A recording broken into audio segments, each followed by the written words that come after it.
Boa noite a todos e a todas, e a todes, como dizem hoje em dia também. Nós vamos fazer agora, nós vamos dar um pulo da Idade Média, passar por todo o período moderno e vamos entrar no século XVIII e XIX. Em teoria, hoje ficaríamos restritos ao XVIII e XIX, só o comecinho do XX que estava previsto da gente falar, que seria um livro chamado Protocolos dos Sábios de Sião. Mas, se o nosso tempo permitir, eu vou colocar um pedacinho de uma outra palestra que não entrará no programa, que não estava prevista, mas que eu acho que é oportuno. Então, eu pegaria a introdução no tema do Holocausto.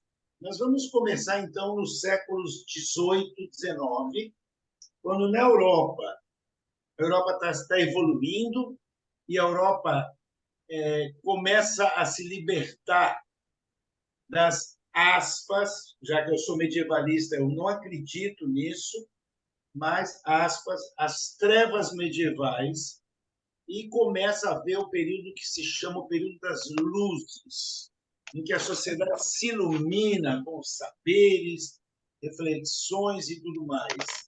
E nós temos como grande centro disso, mas com certeza não é o único lugar, a França, os filósofos franceses. Há algumas relações com pensadores alemães, ingleses, há alguns links, mas basicamente o centro do iluminismo, que vai se chamar esse movimento, das luzes, seria a França. E vão virar ideais de algumas revoluções. Essas revoluções são revoluções de caráter burguês, o qual nem sempre é a burguesia que está na frente brigando, mas a burguesia que está monitorando, tá, setores da sociedade que se envolvem e lutam, e a burguesia que se apropria de poderes e de direitos que estavam, então, restritos à nobreza e aos governantes reis, aos reis e à nobreza. Então, tirando gradualmente o espaço dos reis e da nobreza, com formas diferentes, com modelos diferentes. Na Inglaterra se manteve a monarquia, e na França vai se cortar a cabeça dos reis, depois vai haver uma restauração, mas, de certa maneira, se aproximando das sociedades contemporâneas europeias, na sua maioria, democracias no Ocidente, pelo menos, da Europa. E aí há algumas posições que se desenvolvem. Tá? Três expressões que estão, digamos, na alma do povo francês, né? A liberdade, a igualdade e a fraternidade. E o que seria essa liberdade? Na essência, seria uma questão ligada ao comércio, à movimentação, à isenção de aduanas. Aí existia uma expressão que era uma demanda da burguesia, em francês, que está ali no meio do trecho da liberdade, laissez-faire, laissez-passer. Deixar fazer, deixar passar. Que seria a burguesia poder ter as iniciativas comerciais, industriais, etc., etc., sem tanto imposto, sem tanto controle, com mais liberdade. Mas no bojo disso vem, então, além da liberdade comercial, a liberdade de opinião, a liberdade religiosa. Tinha havido, desde o século XVI, tinha havido lutas entre católicos e grupos que hoje a gente chama de evangélico, mas que ficaria mais preciso chamar de protestantes. Tá? Protestantes e católicos tiveram muitos conflitos, houveram guerras de religião, a mais famosa, a Guerra dos 30 Anos, que foi no século XVII, mas agora a ideia é de que a liberdade religiosa é plena. Ainda não estão falando dos judeus, mas estão próximos de falar dos judeus. Tá? A liberdade de imprensa, que é uma coisa que até hoje a gente ainda tem que brigar por isso, tem que espernear, gritar, né? e muitas vezes nos desagrada certos abusos da imprensa e a gente quer processar, então vai ter lá um cidadão que vai falar alguma coisa inadequada, mas a gente atingiu nos países democráticos uma relativa liberdade de imprensa e outras liberdades mais que entrariam no bojo disso. Igualdade. Na verdade, não é uma igualdade socioeconômica, é uma liberdade, uma igualdade de direitos da burguesia. A burguesia quer se apropriar de A voz direitos. está ruim, a Perdão, voz não está boa. perdão, repita. Oi, A voz não está clara. Tá havendo uma eu vou interferência diminuir de alguma coisa, eu não sei o eu que vou é. diminuir o Mas meu aqui não está chegando ventilador. Peraí, claramente, não. vamos ver se agora Ó, tá melhorou. vendo? Melhorou? Tá. Melhorou? A- Agora sim, É o meu ventilador. melhorou. Eu sei que o ventilador pode atrapalhar. Ah, Mas vamos lá. Então, a igualdade não seria uma igualdade socioeconômica. A diferença de classes continua havendo, mas a burguesia quer ter o fim das vantagens das regalias da nobreza e do clero. E a burguesia quer uma igualdade jurídica. Tá? Todos são iguais perante a lei, mas não são iguais perante o bolso. O bolso difere. Já a expressão fraternité, fraternidade, é um chavão vago, tá? Que entra junto com as duas anteriores, só para fechar o laço bem. Alguma dúvida sobre isso? Vamos prosseguir. Aí começa a era das revoluções.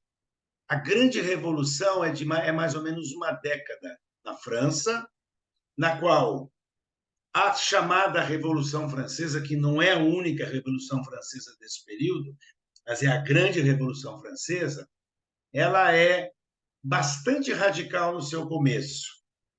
Agora está saindo um filme sobre Napoleão. Eu tive já o prazer de assistir. Uma montagem interessante. Evidentemente, não consegue abarcar todo o tema e a grandeza do personagem. Ele fica muito focado na relação dele e da Josefina, tá? Muito focado nesse detalhe.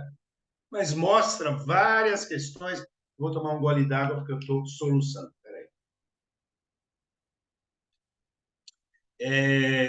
E essas ideias iluministas, elas se espalham conforme a Revolução Francesa se espalha pela Europa, principalmente com o Napoleão, porque o Napoleão, na verdade, vai derrubando governantes, colocando governantes da família dele e vai, onde ele não coloca governantes, ele coloca tropas e expande as ideias da Revolução Francesa, as ideias iluministas.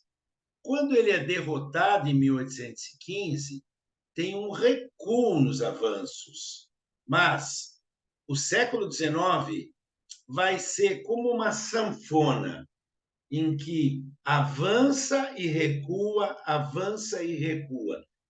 O primeiro grande recuo é com a derrota de Napoleão, tá?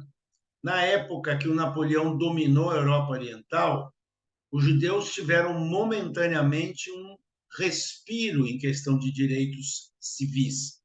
O Napoleão deu alguns direitos civis para os judeus. A Revolução Francesa teve dois momentos.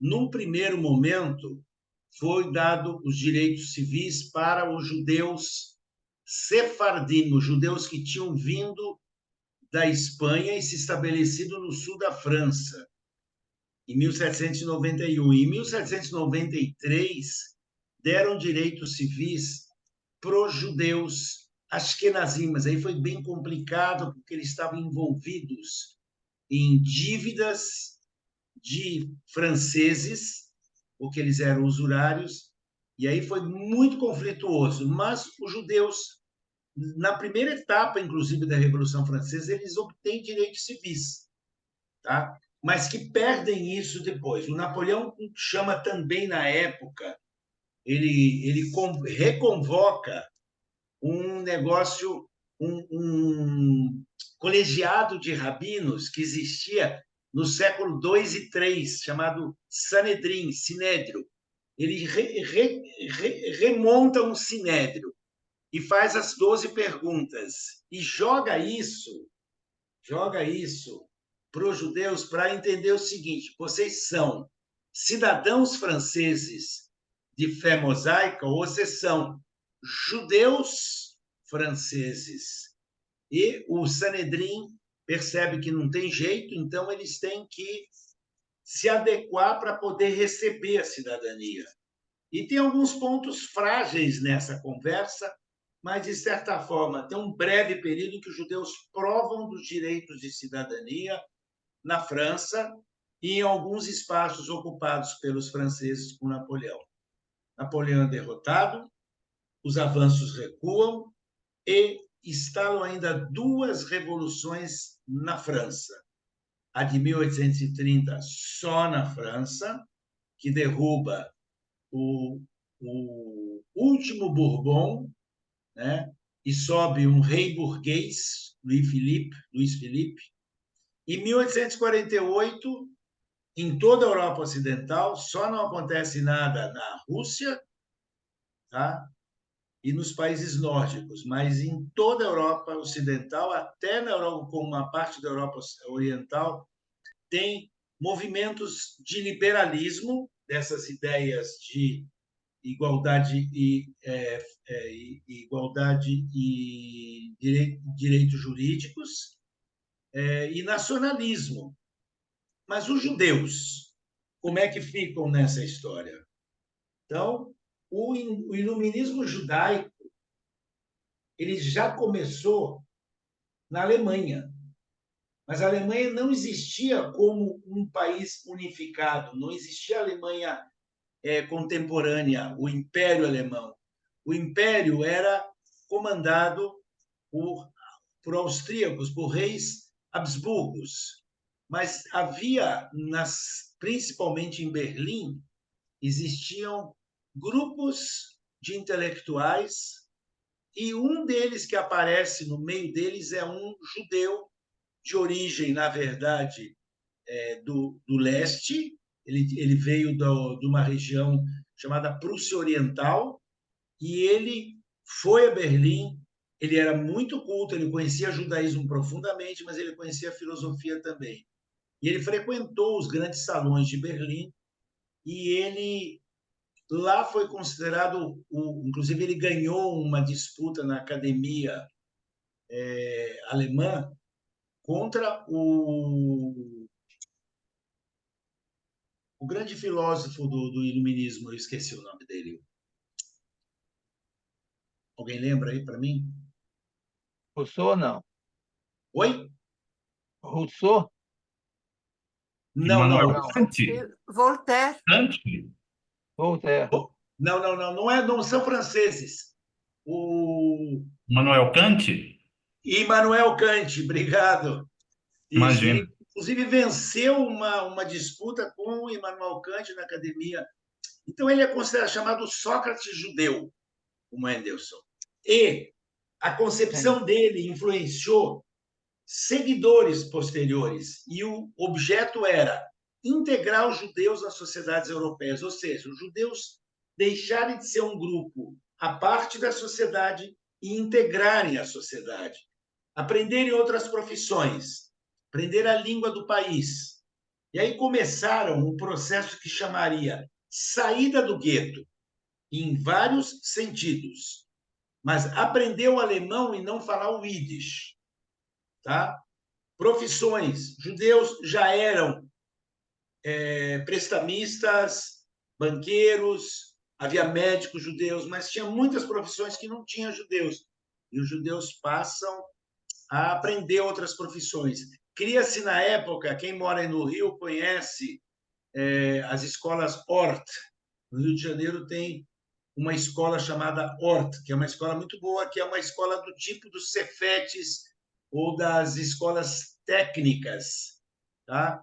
Então, começo dessas escolas, no final do 18, começo do 19, principalmente no 19, para os judeus aprenderem outras profissões e saírem do gueto em múltiplos sentidos. E o grande chavão era: somos cidadãos alemães de fé mosaica, ou seja, não somos uma nacionalidade dentro da nacionalidade, não somos uma nação dentro da nação. Somos cidadãos e que temos uma religião distinta, cidadãos alemães de fé mosaica. A ideia era se manter judeus, se modernizar e integrar. Isso não foi aceito unanimemente. A maioria dos judeus queria continuar somente sendo judeus. A ideia da cidadania é uma ideia que vai gradualmente ser incorporada, né? E o grande efeito do iluminismo, no sentido religioso, vai ser o judaísmo reformista, que depois vai ter uma cisão interna e vai surgir o judaísmo conservador. Apesar do nome conservador, ele é moderno. Tanto o judaísmo reformista como o judaísmo conservador são modernizações do judaísmo, da sinagoga, das rezas e tudo mais, da participação da mulher, etc, etc. Mas isso é um processo lento que eu não vou entrar, tá? Mas tem base, começa com o iluminismo. Além disso, aparece a Wissenschaft des Judentums, que seria a ciência do judaísmo. A ideia de estudar o judaísmo de uma maneira científica. Vai aparecer os primeiros historiadores, tá? Os primeiros historiadores judeus vão aparecer. O mais famoso tem o nome de um rabino que foi o mesmo sobrenome do rabino que trabalhou na área algumas décadas atrás, Gretz. O Gretz não tem parentesco com o historiador Gretz, mas esse Gretz, na virada do 19 para o 20, ele cria uma historiografia judaica e até hoje os livros, as obras dele, ele tem uma história judaica completíssima e quem quiser consegue baixar na internet, em inglês ou francês. Não sei se tem em espanhol, eu tenho alguns volumes dele traduzidos em Gretz, igualzinho o nome do rabino Roberto Gretz, era o rabino na área, né? E ele é... Qual que é o primeiro nome dele? Não lembro. Heinrich. Obrigado. Henrique Gretz. Heinrich Gretz. Então, a ideia era uma ideia de o judeu sair do gueto, se iluminar e entrar na sociedade. E isso é mais forte na Alemanha, mas passa para a França, que já tem a coisa do Napoleão, da Revolução, e Inglaterra, e chega nos Estados Unidos. Tá? Para a Europa Oriental, isso vem, mas vem meio gatinhando. E com a dificuldade que havia para o judeu participar da sociedade no Império Russo czarista, isso vai caminhar para uma outra coisa e vai ter muita relação esse iluminismo judaico na Europa Oriental com a criação do sionismo, tá? Mas tudo isso está linkado nas dificuldades que a sociedade do Império Russo, principalmente, mas um pouquinho dos Habsburgos do Império Austro-Húngaro, vão limitar esses avanços. Seguindo. Aí vem discussões, tá? O olhar em relação aos judeus passava por uma percepção de que os judeus eram um povo classe. Inclusive, o Karl Marx e o Friedrich Engels, tá? O Marx era judeu de origem. E ele tinha uma análise historiográfica dos judeus como cumprindo uma função na história, sendo um povo classe. Tá? E, é claro, eles estariam no meio de uma pirâmide social que tinha os governantes, no meio judeus e embaixo os governados. Vamos pegar no exemplo medieval: nobreza e clero em cima e servos, escravos, camponeses em geral embaixo. E uma faixa pequena no meio, os judeus, cumprindo a função de comerciantes e usurários, tanto com comércio quanto uma. Não chegavam a ser banqueiros. Quando houver banqueiros, os judeus já tinham sido jogados fora, mas eram usurários. Faziam empréstimos de dinheiro com juros altíssimos. Então, eram vistos como não produtivos. E aí a discussão que rola dentro do judaísmo e fora do judaísmo. Temos uma normalidade? Não, não temos uma normalidade, porque estamos no meio da pirâmide. Então, tem que haver uma normalização do povo judeu. O povo judeu tem que voltar ao trabalho produtivo. Ora, mas se são cidadãos judeus de fé mosaica, não é o povo judeu, seriam os judeus. Então, claro, tem aí nuances, né, da polêmica, mas a ideia-chave é voltar ao trabalho produtivo. E alguns projetos surgem na segunda metade do século XIX. O mais famoso, mais conhecido, são dois grandes projetos, mas não são os únicos. O primeiro é um barão lá na Europa, chamado Barão Hirsch. Ele montou um projeto de colonização judaica na Argentina e no Brasil. Muito mais na Argentina do que no Brasil, mas eu sou descendente de judeus que foram para o Rio Grande do Sul para trabalhar na agricultura. Tá? Esse JCA, que era pronunciado como se fosse um I, não um J, eles falavam ICA. JCA seria Jica, mas falava ICA, Jewish Colonization Association, criou colônias em Argentina, um lugar chamado Mosesville, o mais famoso, na províncias de Entre Rios e Corrientes. E, já no começo do século XX, no Brasil, colonizando lá perto de Santa Maria, a primeira colônia, que era Philipson, e a segunda colônia, que era Quatro Irmãos, que era subdividida em algumas pequenas colônias. Meu pai nasceu em Quatro Irmãos e minha mãe cresceu, passou a infância e a juventude dela lá.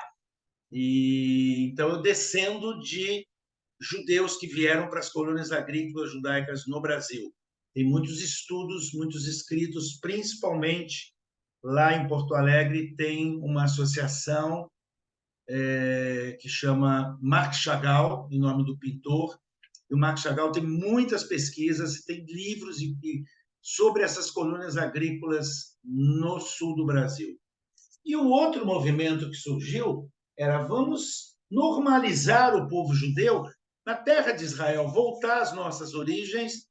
Isso, claro, que é razão de polêmica hoje, né? Nos questionamentos que se fazem do estabelecimento judaico em Israel, mas eu não quero entrar nisso, não. Isso está fervendo muito e está incomodando muito. Vamos em frente. Então, é um longo processo que começa no começo do 18, atravessa as revoluções, atravessa um nacionalismo bem duro e os judeus tentando ou um caminho alternativo ou a integração nas sociedades europeias. Tá? Claro, sociedades europeias, eles viam com muito carinho se os judeus quisessem se converter ao cristianismo. Mas isso é uma tradição muito antiga, mas considerava que os judeus eram atrasados, teimosos, não produtivos, que eles eram um atraso dentro da sociedade europeia.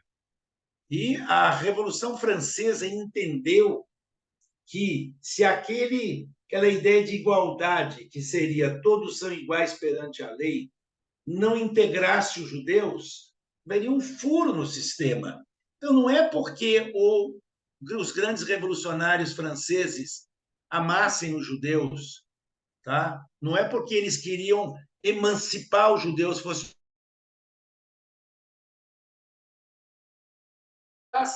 no pacote todos são iguais perante a lei. Então, gradualmente aparecem gente que não tem muito carinho pelos judeus, não tem muita consideração, mas, mesmo discriminando os judeus, eles começam gradualmente a abrir espaço. Agora, se a gente pegar aqueles 3 grandes filósofos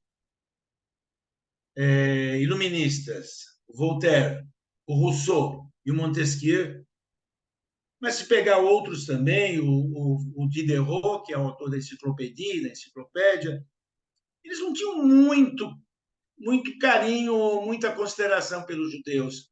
Eles consideravam os judeus trevas, atrasados, mas, na prática, os revolucionários da Grande Revolução, de 1789 a 1799, acabam emancipando os judeus. O Napoleão volta atrás, faz o Grande Sinédrio, mas também abre um espaço para os judeus se integrarem. Cai Napoleão, caem os direitos dos judeus, gradualmente vai se obtendo espaços e posições. Os judeus começam lenta e gradualmente a se integrar na sociedade.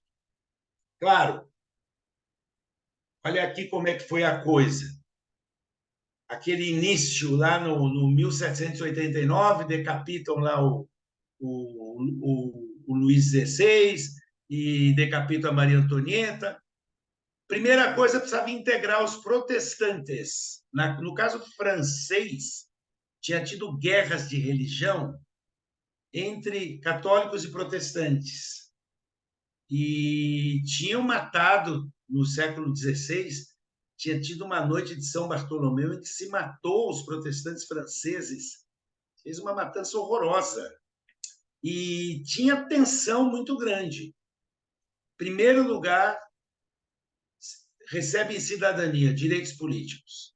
Em seguida, os judeus do Sul, que eram de origem ibérica, sefaradim, bem nascidos e produtivos, eles tinham capital e eles investiam em muitas coisas, são integrados. E, com imensa dificuldade, os judeus da Alsácia-Lorena, que é uma região anexada na Guerra dos 30 Anos do Império Germânico. Tá? Aqui foi difícil, porque tinha um ranço. Né? Os judeus eram prestamistas e usurários. E as ideias do Voltaire em relação aos judeus eram as piores possíveis. Tá? Mas eles são integrados. Mas fica toda uma tensão, porque quando Napoleão vai para as guerras, boa parte dos soldados deles são camponeses. E quando eles voltam, eles estão devendo para quem? Para os usurários judeus. E eles protestam, eles são os veteranos do Napoleão. Como que pode ser? Nós lutamos pela França, nós vencemos batalhas e a gente vai perder as nossas terras. E aí o Napoleão faz a famosa reunião do Sinédrio. É um colegiado de rabinos que tinha acabado lá pelo ano 400, no século V da Era Comum. E em 1807 tem um vai e vem aí, mas, basicamente, dão 12 questões para os judeus, e 2 delas são muito complicadas para os judeus, tá? Mas se eles aceitam a lei francesa e a plena cidadania, ou queriam viver isolados. Então, por exemplo, no judaísmo tinha divórcio, mas na lei francesa não tinha. Como é que fica? Então, tinha umas peninhas, e os judeus se curvam e se enquadram. A liderança judaica, depois de muito vai e vem, se enquadra nisso. Queremos a cidadania. Quando cai o Napoleão, claro, mas a ideia básica é: sou judeu em casa e francês na sociedade. Franceses de fé mosaica. Mas acaba a guerras napoleônicas, ele é derrotado, ele acaba indo para Santa Helena, uma ilha no meio do Atlântico, e vem o Congresso de Viena, que é os que tinham sido derrotados pelo Napoleão, mas conseguiram, no vai e vem, derrotar ele. E aí tem pogromos contra os judeus. Não é no Império Russo, não, que é lá no final do século XIX. Pogromos no Ocidente mesmo. E todas as conquistas que os judeus tinham são tiradas, baixadas. Quando vem as revoluções burguesas de 1830 e 1848, começa gradualmente direitos e cidadania para os judeus, menos no Império Russo. E, com certeza, não nos países muçulmanos, onde ninguém tinha cidadania. Cidadania nos países muçulmanos é um negócio que só vai acontecer, se acontece, e nos tempos atuais, no final do século XX, começo do XXI, ainda assim é uma cidadania muito complicada. Não vamos entrar nisso, não.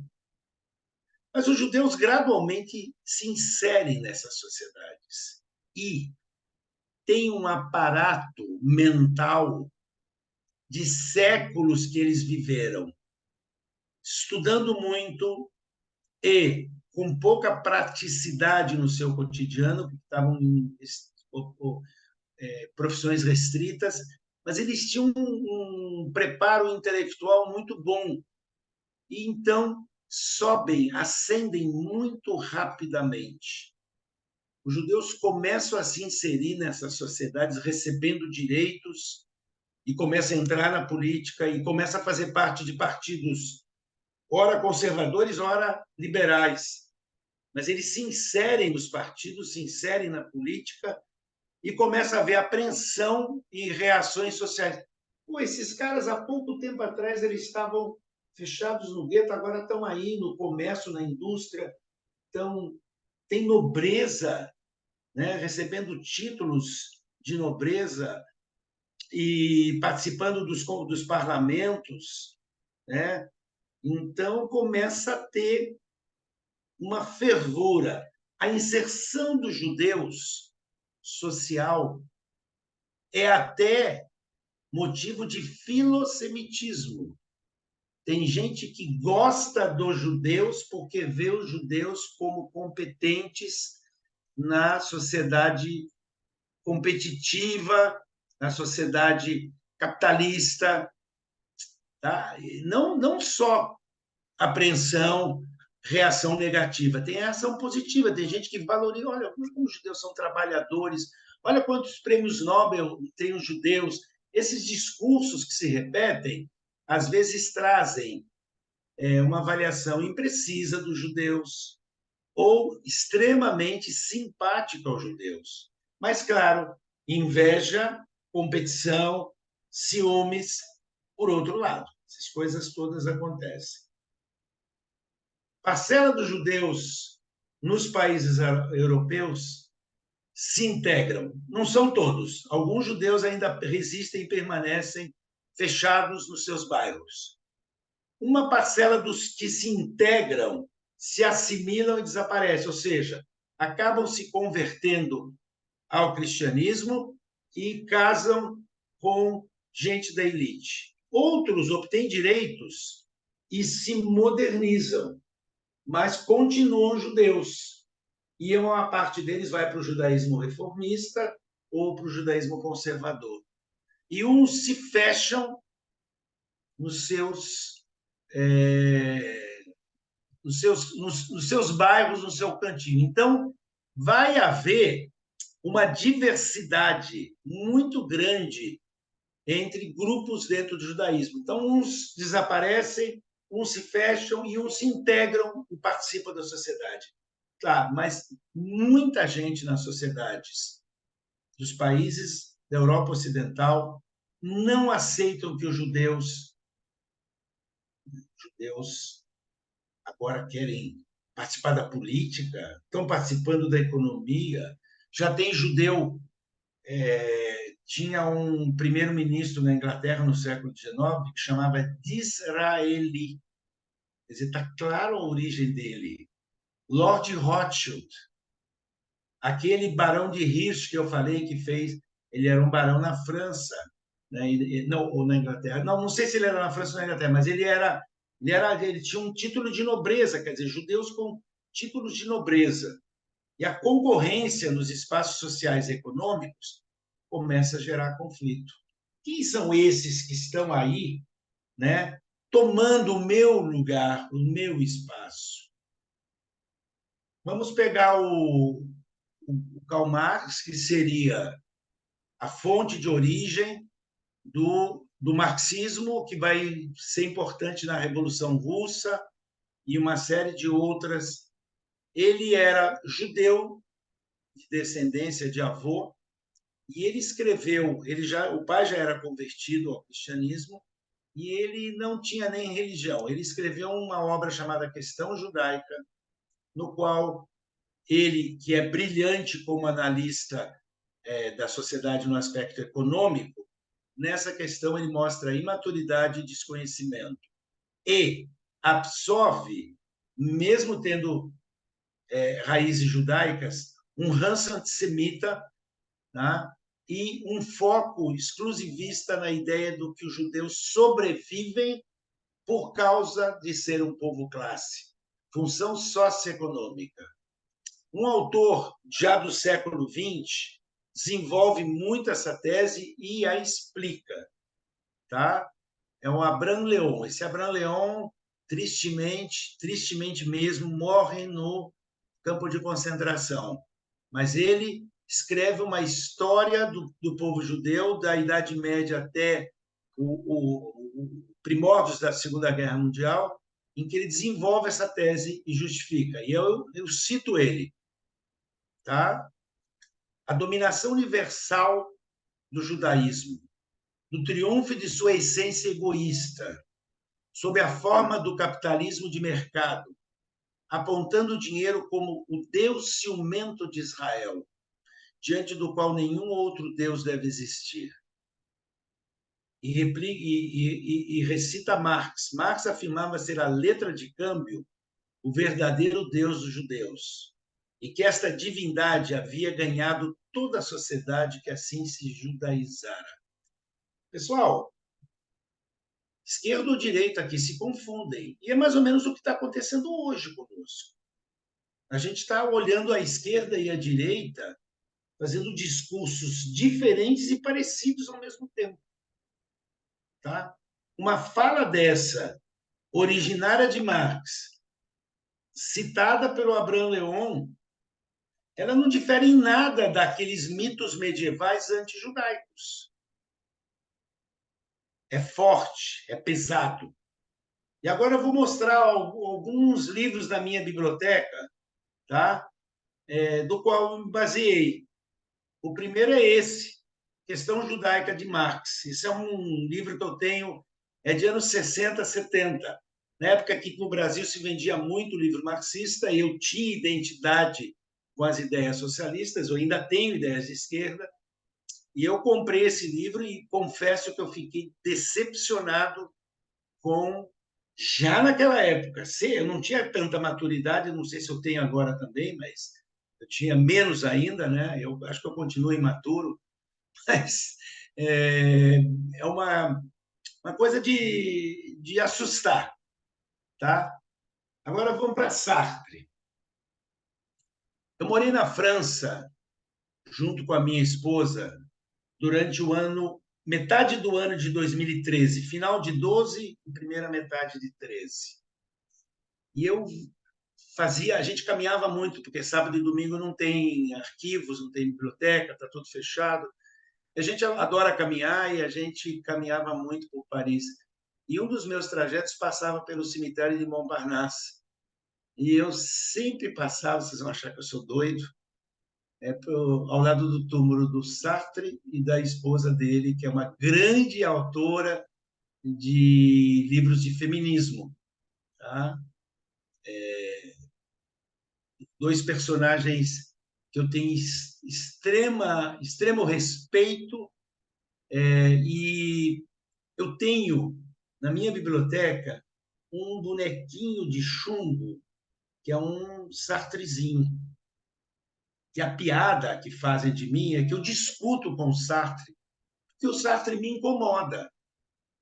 Mas me incomoda não falando asneira como o Marx estava falando algo que eu não quero acreditar, mas eu admito que tem pé na realidade. O Sartre, numa obra que eu já vou mostrar para vocês, 2 exemplares, eu tenho 2 exemplares dela, também é uma obra pequenininha, que nem esse livro aqui, vocês veem que é um pocket, é um livro pequeno, né? A Questão Judaica do Marx. o Sartre também é o semelhante, chama Questão Judaica também. Tem um título diferente um pouquinho, mas seria a Questão Judaica. Ele fala, e ele escreve isso no final do Holocausto. O Sartre não pode de jeito nenhum ser considerado antissemita. O Sartre não pode de jeito nenhum ser considerado alguém que não queira e não respeite os judeus. Ele era muito crítico a Israel, mas ele está longe, distante, porque aquelas falas do Marx ali são escabrosas. O Sartre não. Ele trabalha sobre a sombra do Holocausto. Ele critica os franceses no pós-guerra, mostrando como houve colaboracionismo e como a sociedade francesa tinha preconceito e responsabilidade no Holocausto. E é uma acusação que os franceses não gostam. Os franceses odeiam que falem que eles foram colaboracionistas, que a sociedade francesa era antissemita. Tá? A crítica do Sartre é profunda. Mas ele também diz que o antissemitismo manteve o povo judeu unido, vivo e continuando. E vocês já ouviram minhas ideias? Eu digo que a continuação ela é um produto da cultura e da resiliência judaica dentro da sua cultura. Tá? Mas o Sartre diz que não. É o efeito externo que mantém os judeus. Por isso que eu tenho esse bate-boca com ele. Ele já está morto. Eu passava lá no túmulo dele, ele não respondia, mas ele é o meu grande polemista. Aqui são meus 2 livrinhos aqui do Sartre. Esse da esquerda da Ática é menos antigo, tá? E o da direita é uma edição de Fel, que é bem antiga, de anos 50. Essas assim, umas primeiras edições em português. Eu tenho as duas, não são iguais, não são iguais. Estranhamente, os textos não são redondinhos iguais, mas o fundamental é igual. Eu não sei se são trechos que selecionaram trechos diferentes, enfim. Mas a questão judaica e reflexões sobre o racismo é o mesmo livro, mas escrito com algumas variantes. Volto atrás agora, vou para o século XIX, nós já tínhamos chegado no XX com Sartre, volto atrás, e no ingresso de judeus nas sociedades europeias, depois das revoluções burguesas no século XIX, tem muita gente que se converte ao cristianismo, muitos judeus. E, nesse olhar, o judaísmo é visto como um erro. Porém, tem um famoso caso ocorrido na Síria atual, capital Damasco. Síria é aquele país que está destruído por uma guerra civil, está do lado de Israel. Um monge foi assassinado e, para evitar conflito com a maioria muçulmana, acusa os judeus. E aí, 2 judeus proeminentes, um na França, um na Inglaterra, o Crémier era político e o Montefiore tinha um título de nobreza. O Montefiore é na Inglaterra e o Crémier na França. E reagem e acabam inocentando. Mas reverbera muito esse caso de mais uma acusação falsa. Se lembrem daqueles mitos medievais, né, que acusavam os judeus de sangue, de fazer matzot, etc. E o outro caso é o caso Mortara, em que uma criança judia foi convertida por uma ama e o Papa Pio IX, ainda do século XIX, diz que não se volta atrás porque o batismo é irrevogável. Mas a criança foi convertida praticamente sem saber que ela estava sendo convertida, que era uma criança menor. Tá? Então, o Papa disse, não, o batismo é irrevogável. E aí teve uma grande confusão, porque se sentiu que no século XIX, iluminismo, progresso, luzes, que estava forte ainda todo tipo de preconceitos. Na Alemanha, a coisa vai mais devagar, porque a Alemanha só se unifica em 1871. Tá? Se unifica quando o Otto von Bismarck consegue, através de um dos reinos que entraram na unificação alemã, que era o da Prússia. A Prússia seria a parte oriental da Alemanha, aquela parte que fica entre a Polônia e a Alemanha atual.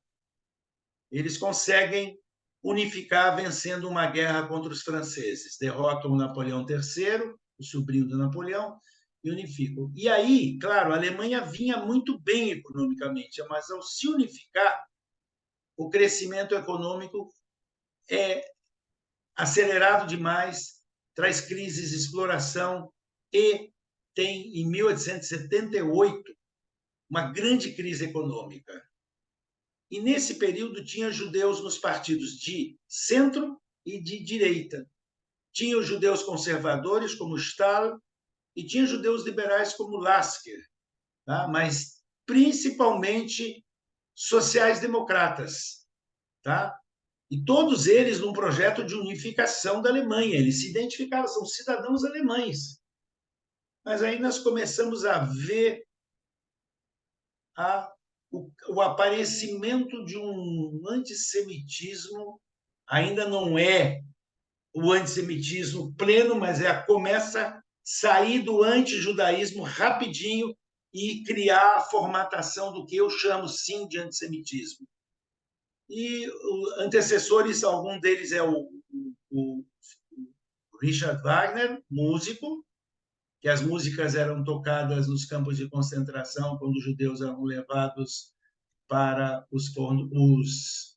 as câmaras de gás. O Lagarde, que é um orientalista, tá? E eles entendem que a Alemanha está perdendo a sua força, a sua potência em função dos judeus. Nesse período, na unificação, a Prússia venceu Dinamarca, o Império Austro-Húngaro, que surgiu a partir daí, que separou a Áustria da Alemanha, e venceu os franceses, Napoleão III. E essa união, essa unidade em 1871, não trouxe progresso, ao contrário, trouxe muita frustração. Por quê? Camponeses migram à cidade e não têm trabalho. Os nobres, proprietários rurais nobres, como Sonnenberg, dizem: o capitalismo cresceu por si mesmo. O capital cresce sem trabalho e se multiplica. Bolsas, finanças. E quem é que está dentro da bolsa e das finanças? Que ganha sem trabalhar.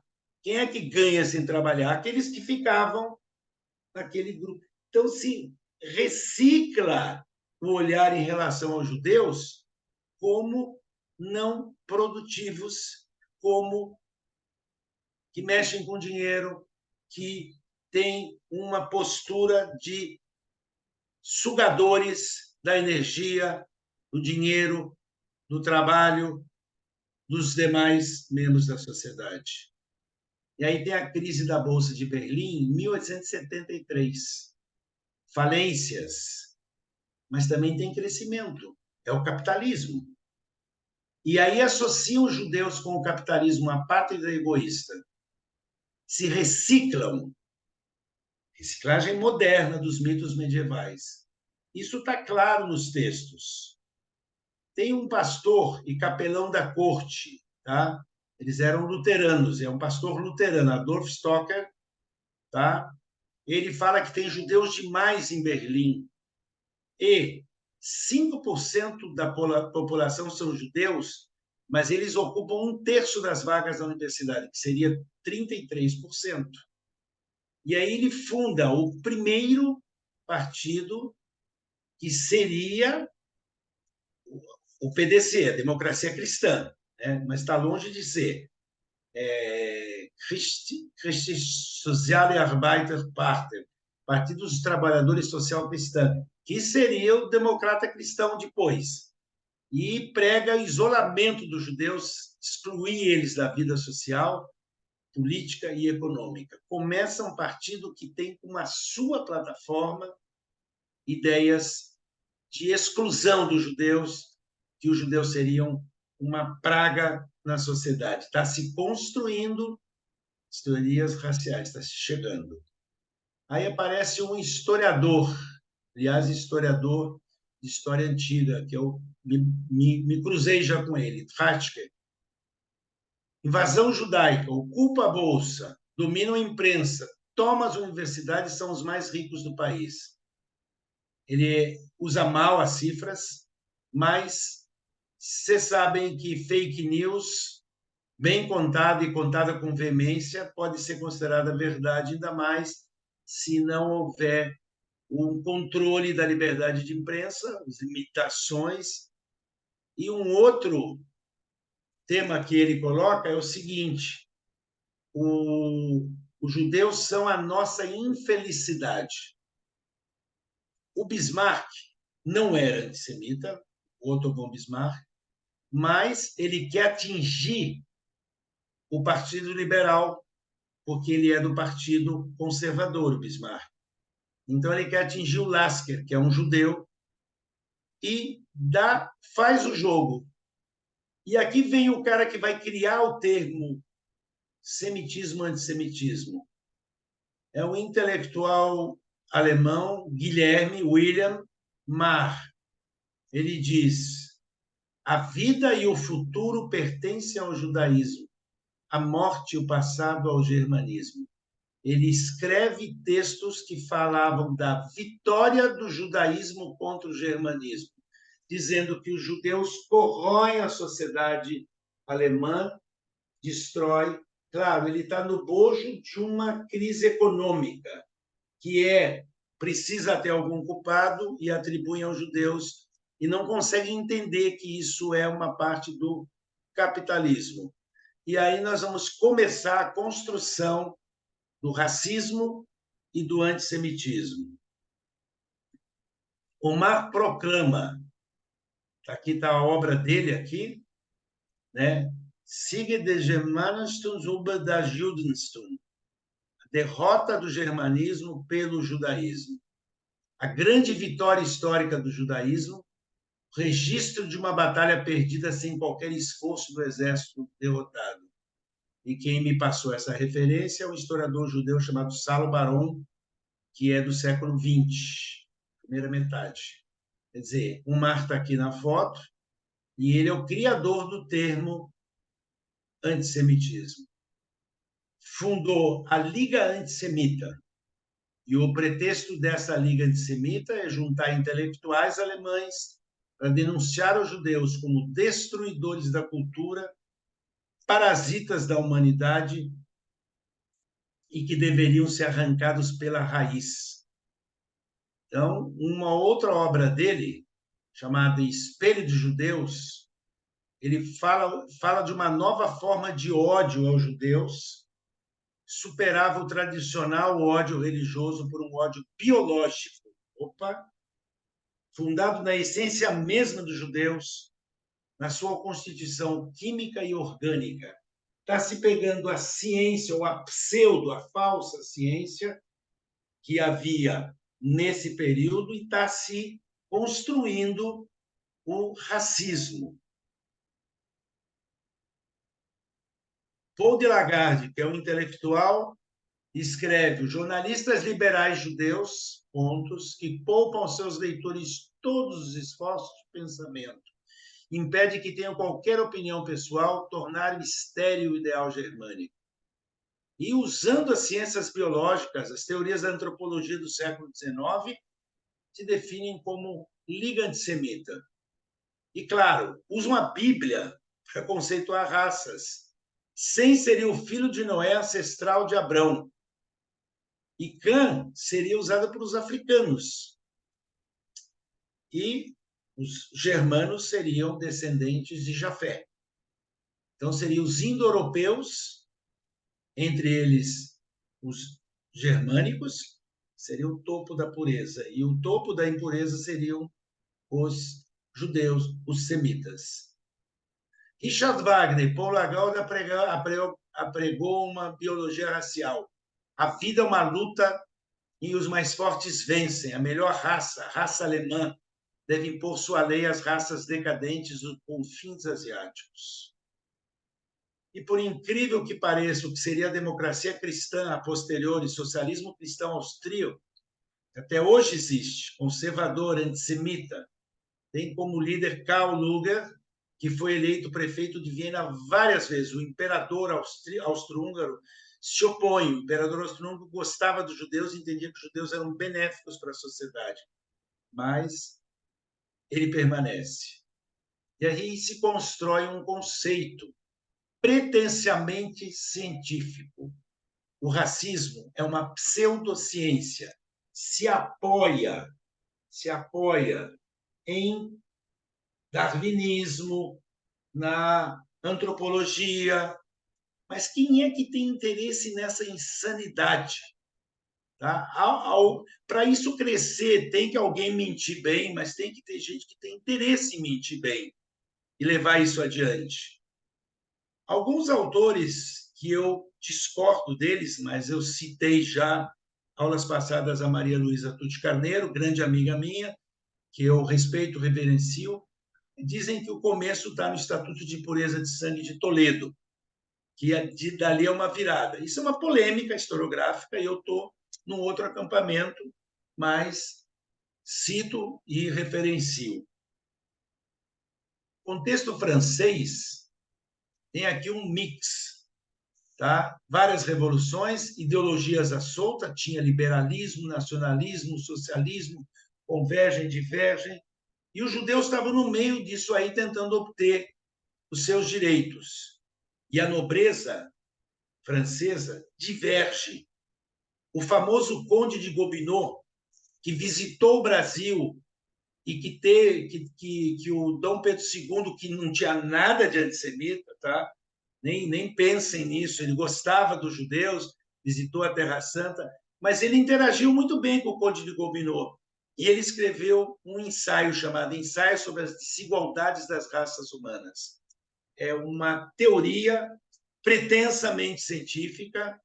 Você vê, já tem na Alemanha, agora tem na França. Aqui, a obra dele em inglês, aqui o Conde de Gobineau no Brasil, tá? E a Desigualdade das Raças Humanas, do Arthur de Gobineau. Ele apregoava a superioridade da raça branca ou nórdica ou ariana, e que ela havia trazido progresso. Ou seja, não são alemães aqui, esse é francês. Tá? A importância dos franceses nas melhores coisas do mundo. Visitou o Brasil, foi bem relacionado com Pedro II, com intelectuais, e tem muita importância na forma que os negros, os mulatos, os pardos foram e continuam sendo vistos no Brasil. O racismo com os pretos, com os pardos no Brasil, tem esse embasamento do Gobineau nessas relações. Falou sobre branquear a população e os riscos da miscigenação. Mas não vou entrar nisso. Não posso deixar de citar, mas não vou entrar nisso. O Eduardo Drummond é autor de uma obra chamada France Juive, França Judia. Tem 100 edições em francês.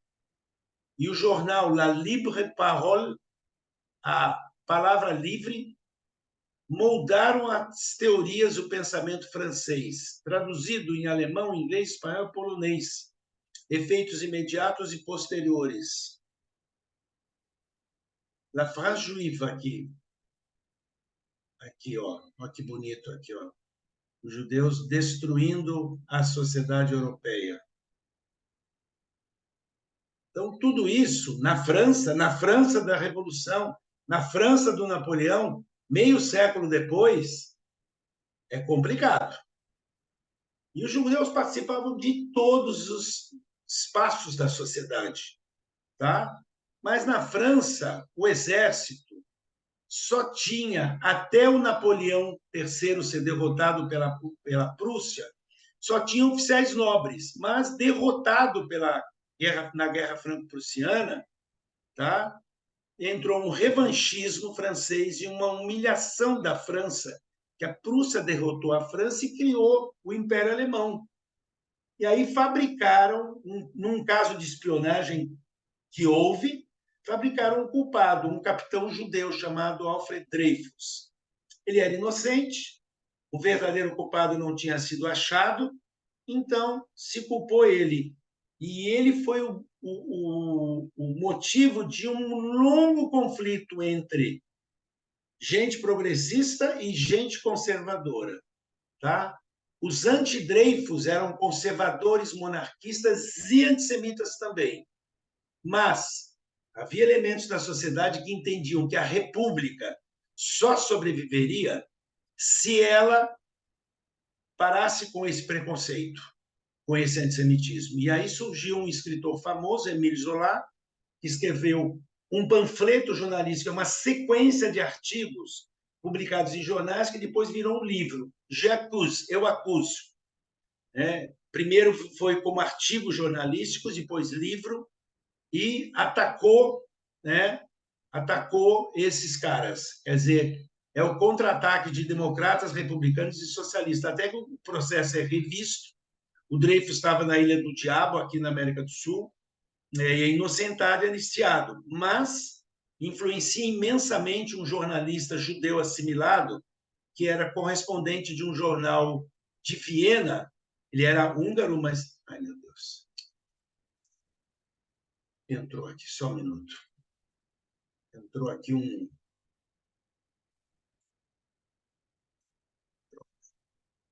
Entrou aqui um negócio, você precisa trocar. Ai, meu Deus.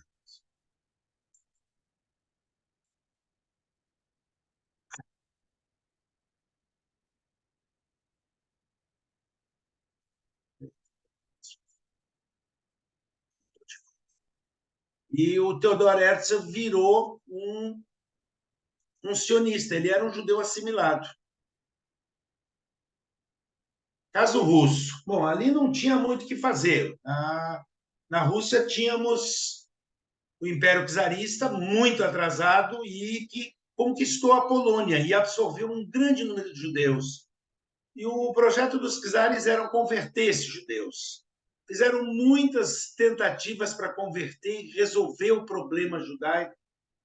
E até vendo que os judeus resistiam e não se integravam, abriram um pouco a porteira para judeus migrarem e começaram também leis restritivas e pogroms. A situação dos judeus na Rússia é péssima na segunda metade do século XIX e só melhora com a Revolução Russa. A situação deles é muito difícil. A primeira Revolução Russa gera instabilidade e o czar não cai ainda na primeira Revolução Russa, mas ele está correndo risco. E aí o czar é derrotado numa guerra contra o Japão. O Japão era um paísinho pequenininho, aquele Império Russo era imenso. É derrotado numa guerra naval contra a frota japonesa. E tem que culpar alguém. E aí tem um monge ortodoxo russo, chamado Nilus. Há duas datas, uma é 1908, outra é 1913. Eu fico com 1908, mas tem autores que colocam em 13. Plagiam uma obra e criam um mito de conspiração mundial judaica. Ele, em muitas coisas, é semelhante ao mito de envenenamento dos poços de 1309, ou seja, 600 anos depois, fazem um remake e dizem que os rabinos se reúnem no cemitério de Praga e conspiram para envenenar os poços das cidades cristãs. Tá? Esse livro é vendido, apesar de proibido, apesar de que existe proibição, inclusive, do STF, ele é vendido em várias livrarias brasileiras. Tá? Aqui, um outdoor. Quer saber por quê? Quer mesmo? Leia Protocolos do Sião. Nem é assim, é Protocolos do Sábio de Sião, mas você vê que é uma coisa que tem no meio de uma cidade do Brasil. Aqui, o Nilus, lado esquerdo superior, uma capa, o rei, o czar Nicolau, protocolos em alemão, para dar uma ideia. Aqui, várias edições em português, mas essa aqui do lado esquerdo inferior, tá? É do Gustavo Barroso, que é o historiador do integralismo. O Brasil tinha um partido fascista na época do Getúlio. O Getúlio fortaleceu ele porque ele queria atingir os comunistas, que ele queria tirar os comunistas da jogada. Então, ele flertou com até os integralistas tentaram derrubar ele, e aí ele atacou os integralistas, mas ainda assim ele tinha na polícia política dele o filhinho do Miller, que era um integralista. Tá? Então, houve um flerte muito grande do Getúlio com o eixo, até que ele chegou à conclusão que valia a pena ele ficar do lado dos Estados Unidos e entrou na guerra do lado dos aliados. Mas esses livros estão pelo Brasil afora.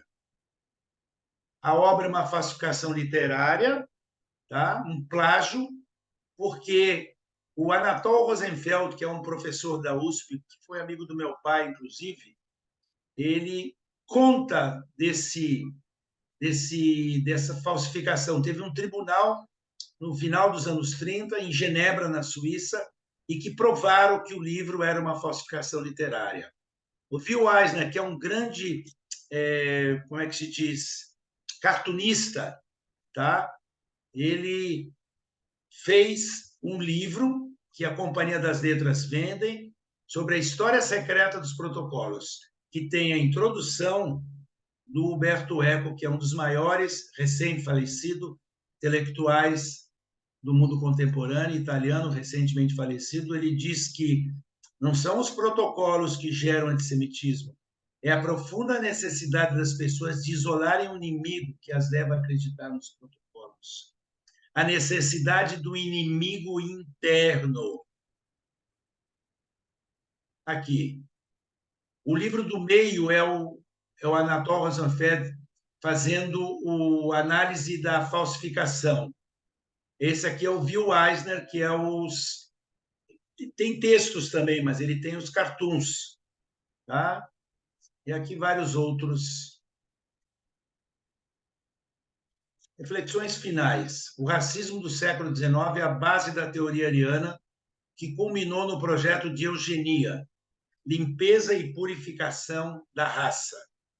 O genocídio de 6,5 milhões de judeus e de muitos seres humanos, negros, eslavos, homossexuais, paralíticos, portadores de necessidades especiais, opositores do regime, comunistas, testemunhas de Jeová, adventistas englobados. Limpeza étnica feita pelo nazismo na Segunda Guerra Mundial. Qual é a base do racismo do século XIX?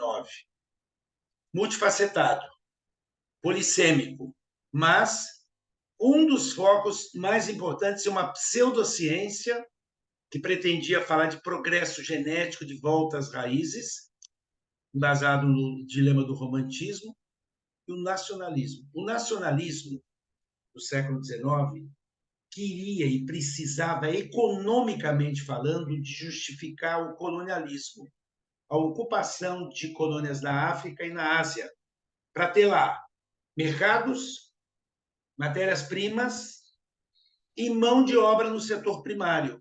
Ou seja, com que direito países que se diziam iluministas iriam invadir África e Ásia e pegar colônias? Foram pegas na violência. África e Ásia foram colonizadas porque eles estavam indo civilizar os africanos e os asiáticos, porque eles eram superiores e esses asiáticos e africanos eram inferiores. Então, a demanda socioeconômica e política de uma sociedade em crescimento com o nacionalismo e com o capitalismo. Essa mistura é uma mistura de nacionalismo com capitalismo colonialista, com uma ciência fake, uma pseudociência, e isso é o que nós vemos até hoje na nossa sociedade. Eu vou pegar, eu tenho ainda 15 minutos, eu fico depois para perguntas, tá? Que a aula tem que ser até 9h30, segundo o Simão. Eu vou abrir um outro slide, que é de uma outra palestra, tá? Espera aí, como é que eu faço aqui? Stop share. Eu vou fazer um outro share.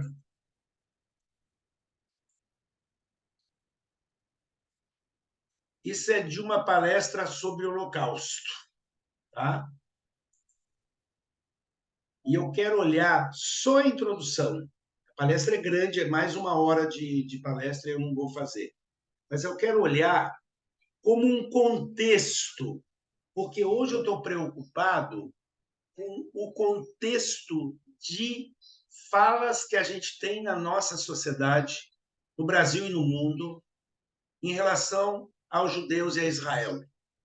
Então, eu quero mostrar para vocês como um contexto constrói uma ideologia e constrói uma ideologia que discrimina certos setores da sociedade. Tá? Então, o nazismo eu entendo como baseado no nacionalismo germânico. Claro, o nacionalismo germânico levou à criação de um país que seria a Alemanha, sob a forma de um império, e esse império alemão, na liderança de Bismarck, teve todas aquelas questões que a gente viu devido a uma crise econômica, começou a surgir no seio dele uma série de afirmações que criou a Liga Antissemita e criou também uma ideologia. Essa ideologia passou pela Primeira Guerra e chegou à derrota da Alemanha agora. A Alemanha tinha ganho a guerra com a França em 1871, mas em 14 a 19 ela é derrotada. E derrotada na Guerra Mundial e passando por 2 crises econômicas. A de 23, exclusivamente na Alemanha, e a de 29 em todo o mundo ocidental. Aparece uma ideologia para responder a um povo que está em uma década, a Alemanha foi derrotada na Primeira Guerra Mundial. Por quê? Se a Alemanha era a maior potência da Europa. Fomos traídos por dentro. Depois a Alemanha entra na primeira crise econômica de 23, em que o marco alemão se esfacela e passa a valer 1 bilhão de marcos por $1. Uma crise desproporcional, nem nós aqui vimos alguma coisa assim. E em 29, uma crise mundial, que é a do capitalismo ocidental. Então, como entender isso? E aí, para entender isso, nós vamos ver a ideologia nazista e ver coisas que nós temos hoje também, e que nós estamos vendo e ouvindo. Primeira questão: crença na superioridade da raça ariana ou germânica, que se inspira na pseudociência racial do século XIX, surgida como justificativa para o colonialismo europeu. Pessoal, na Europa, nos Estados Unidos e no sul do Brasil, principalmente, mas de vez em quando eu vejo uma coisa que é um nonsense profundo, que eu vejo gente de negros e pardos fazendo um discurso assim. Eu acho bem estranho, porque, na verdade, eles não percebem que eles estariam assim, se autocondenando. Tá? Mas essa crença tem nos Estados Unidos, em setores da sociedade que se alinham, principalmente no Partido Republicano e no Trump. Tá? Não quer dizer que todo republicano, nem que todos os seguidores do Trump entram nessa visão, mas essa visão é um setor importante na ideologia desses grupos. Na Europa, grupos neonazistas, grupos ultranacionalistas, skinheads. A gente viu lá aquela brigada que tem lá na Ucrânia, né, que tem um discurso também racista. Depois, quase que acoplado um no outro, nacionalismo exaltado, que colocava o Reich, o Estado Nacional, o Führer, o líder máximo, e a raça ariana acima de qualquer juízo ou valor. Ou seja, para fortalecer o Estado, para obedecer ao líder máximo e para defender e segurar e exaltar a raça ariana, vale tudo, até o extermínio de minorias e de setores da sociedade. Aí entra o que nos interessa. Tá? Aqui nós temos uma charge do lado esquerdo, espada nazista cravada sobre a estrela de Davi, na cabeça da cobra. Olhem bem que na cabeça da cobra tem uma estrela de Davi.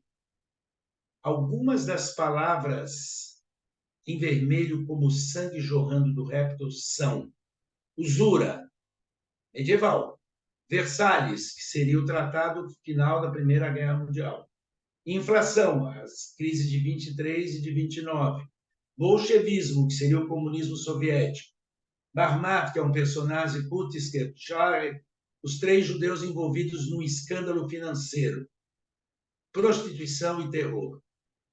E leio agora o seio de antissemitismo extremado, que usava o judeu como bode expiatório, causador da decadência alemã e de todos os males sociais, tais como a derrota na Primeira Guerra e a crise econômica.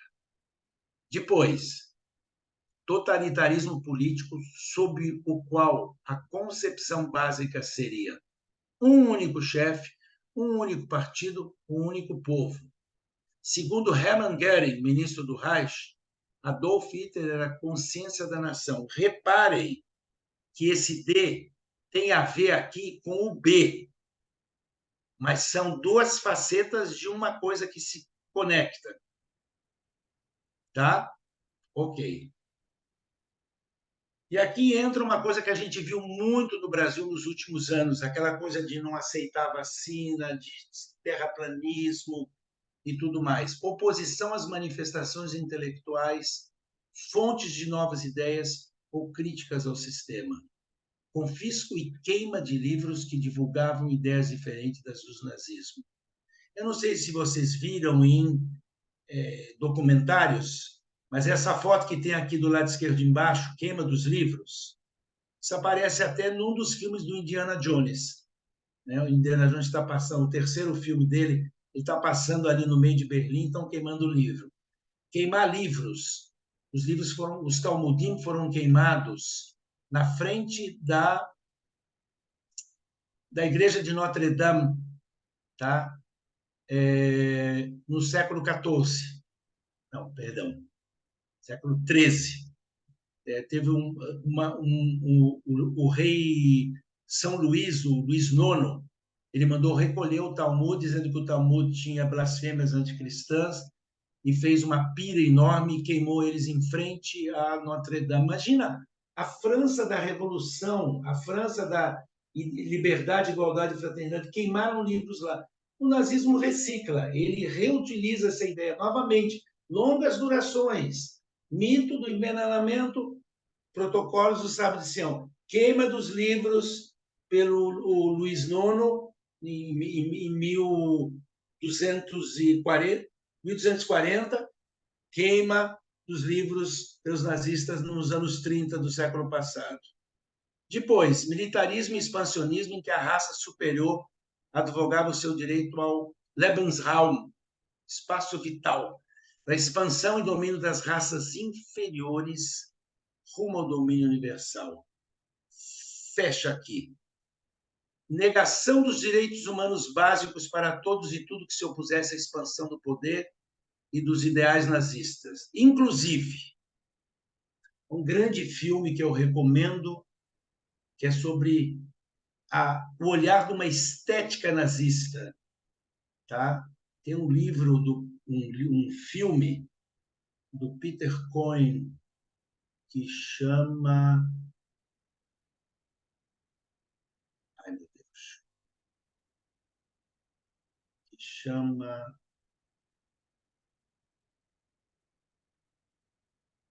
Depois eu vou tentar lembrar. Em que ele fala, ele analisa o nazismo todo por uma questão assim de a beleza. Quer dizer, não podia ter gente diferente, todos eram bonitos, de uma raça pura, tá? De uma estética na violência nazista. E eles se baseavam numa visão greco-romana, daquelas estátuas, daqueles personagens poderosos, atléticos e tudo mais. Então, extermínio de deficientes físicos e mentais. Com licença, professor, seria por acaso a arquitetura da destruição? Yes, sir. Thank you very much. Também, Arquitetura da Destruição, anotem aí. Recomendo que assistam, tá? Ele é um filme que eu diria profundo, denso, e que ele faz um olhar diferente do que aconteceu, porque não é simples mostrar, mataram, fizeram, mas por quê? Qual é o sentido disso? Então, é um ideal de estética, uma estética nazista. É estranho falar nisso, mas é isso que acontece. Então, eficiente físico e mental, não, isso não é bonito. Os judeus, os ciganos são pervertidos. E os opositores, os que negavam o sistema, e os povos demais, os eslavos, seriam escravos. Tá? Esses são os exemplos principais. A ideia básica aí, por incrível que pareça, é vamos fazer um mundo mais bonito, tirar todas as coisas podres da sociedade. E nós estaríamos entre esses podres. Tá? E aí fecha, tá? Porque aqui já entra no que eu não vou seguir. Eu vou parar por aqui, são 9h25, não passei do horário, tá? Eu vou deixar esse slide aqui, mas vou tentar diminuir. Peraí, será que eu consigo diminuir? Que eu quero ver. Ah, sim, eu posso aumentar aqui. Peraí. Sim.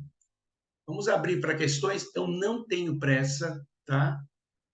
Na semana passada tinha jogo do Brasil, né, se não me engano. E eu falei, hoje nem jogo tem. Eu não tenho pressa, mas eu tenho que obedecer aos coordenadores. Eles falaram para mim, aula até 9h30, mas o que a gente passa é por nossa conta.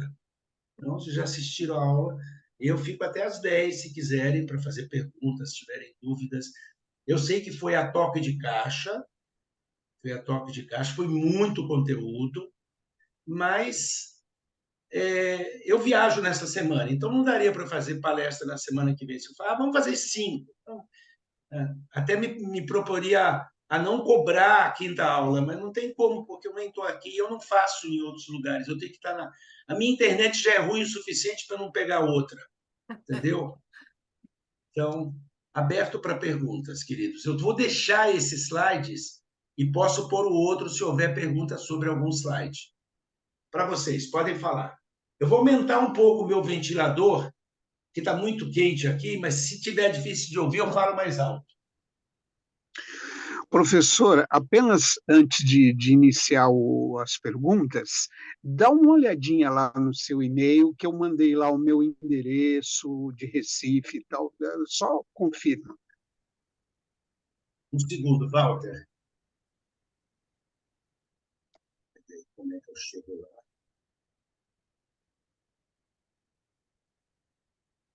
Eu não sei como é que eu chego lá, eu tenho medo aqui de cair tudo. Eu não estou aqui com... Eu olho antes da gente terminar, tá, Walter? Aí eu fecho os slides. Tá certo. Tá bom. Tá certo. É porque eu tenho medo aqui que eu mexo alguma coisa e caio. Eu não sou... E cai tudo, né? Tá certo. A responsabilidade aqui é grande. Vai lá, pessoal, perguntas. Sim, a Iete tem uma pergunta. Iete, por favor. Iete, pode abrir o microfone. Obrigada. Obrigada. Pois não. Então, eu queria saber, deixa eu ver se eu olho, agora estou no celular. Boa noite, hein? Aproveitando para agradecer e, enfim, são muitas perguntas que o professor falando, aí a gente vai pensando, né? Professor, para início, né?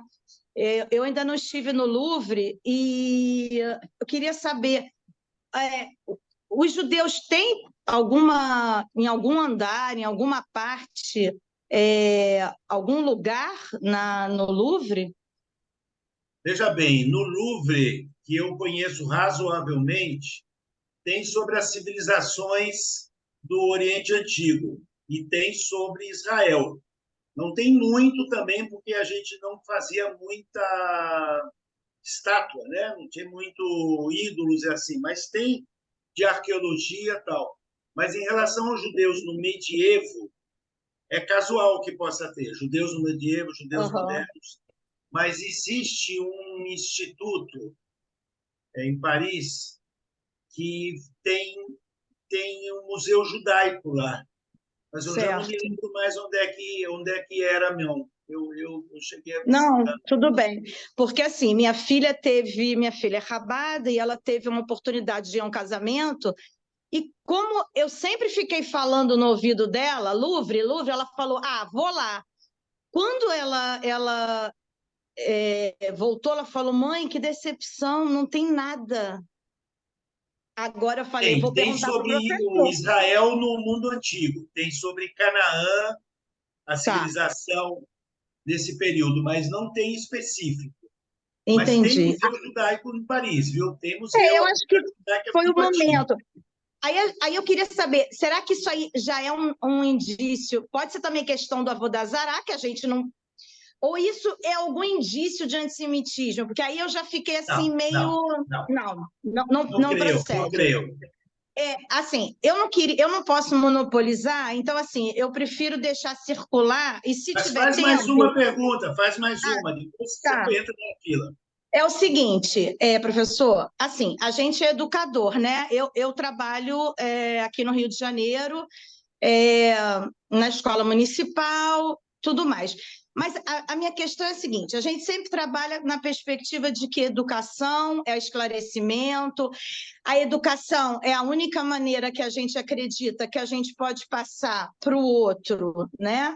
Aí eu fico pensando assim: a França nos deu Georges Duby, nos deu Le Goff, nos deu, né, livros maravilhosos que eu lia dos meus professores na UERJ, Baruch Hashem, na época da UERJ, que não é essa UERJ de hoje, Palestina Free.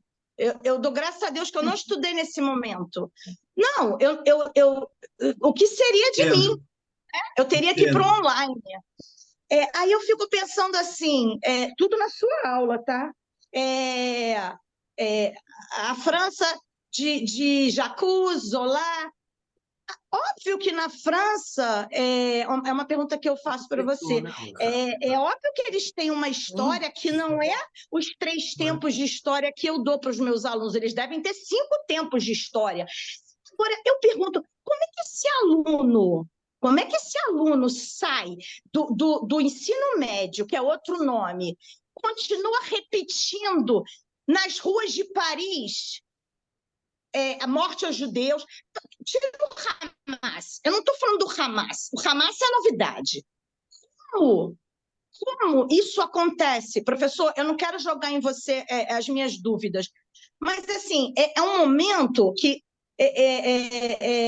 eu sou privilegiada, eu falo para o meu marido, eu sou privilegiada. Como que essa sinagoga conseguiu meu e-mail e eu faço esses cursos maravilhosos? Eu agradeço aqui. Você me entende, professor? Vocês me entendem? Como que a França produz pessoas letrados, leitores? Porque os meus alunos, eu não posso exigir. Eu não posso exigir de uma Baixada Fluminense que eles têm necessidade de carinho, de comida, não é verdade? A gente faz o que pode. A gente leva a Anne Frank, não somente eu, tá? Eu quero deixar registrado aqui. Muitas colegas minhas levam de um colégio para outro Anne Frank, fazem um trabalho maravilhoso. Aí a gente vê a França, que teve esses Palestina Free, judeu. Eu vou encerrar porque eu acho que eu não vou me voltar. É muito revoltante, é Olha só, muito querida. revoltante. Olha só, querida. Eu trabalhei na comunidade de Curitiba, né? E tem um grupo de leitura da comunidade judaica de Curitiba que um dia me pediu para eu fazer, em cima de um livro um bate-papo. E eu esqueci o nome do livro, tá? Mas é um livro que é uma... Nós falamos de utopia, existe uma distopia. Utopia seria um sonho no futuro melhor, e distopia seria um sonho de um futuro pior. E eu não vou conseguir lembrar do nome do livro, tá? Talvez eu tenha até aqui nesse computador, mas não vou começar a procurar, porque eu fiz um trabalho com isso e apresentei para eles. É uma distopia que fala de que na França, olha bem, o número de habitantes da França de origem árabe, no sentido largo, norte da África, Oriente e tudo mais, é cada vez maior. Uhum. E nessa distopia vai subir um presidente da França de origem muçulmana, ligado à fraternidade muçulmana, e que vai fazer pequenas alterações na sociedade francesa, mas a maior delas é em relação a mulheres e acadêmicos, que você exclui as mulheres, e as mulheres, para mim, são seres pensantes, críticos, inteligentes, mas, principalmente, você tira da academia quem não se enquadra nessa visão de mundo. Ele não faria, não obrigaria a sociedade, ninguém a se converter, não mexeria nisso. E o personagem do livro, ele vai para o sul da França e se enclausura no mosteiro, e na cidade de Poitiers. Poitiers é o lugar onde os francos derrotaram uma invasão muçulmana. É todo alegórico o livro. Eu devo ter aqui até os slides que eu fiz nesse laptop. Mas, então, a França tem uma população de origem árabe, a maioria absoluta desses de origem árabe são muçulmanos, e eles têm um poder eleitoral muito grande. Mas, ainda assim, a França é uma democracia, pelo menos por hora. Tá? Espero que continue. Mas a distopia é lascada. Então, você imagina por que na França tem esses movimentos todos? E tem um alto percentual de população de origem árabe e um alto percentual de muçulmanos.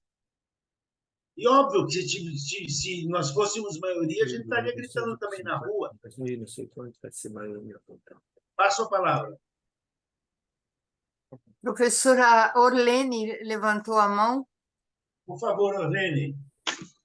Boa noite, professor. Obrigada por mais essa aula, muito reflexiva. Eu nem sei qual ponto levantar, mas eu vou tentar agora, porque são muitos pontos que levam a gente a pensar. A paraxá dessa semana, por exemplo, traz o ódio dos irmãos ao José, e eu fico pensando que esse mesmo ódio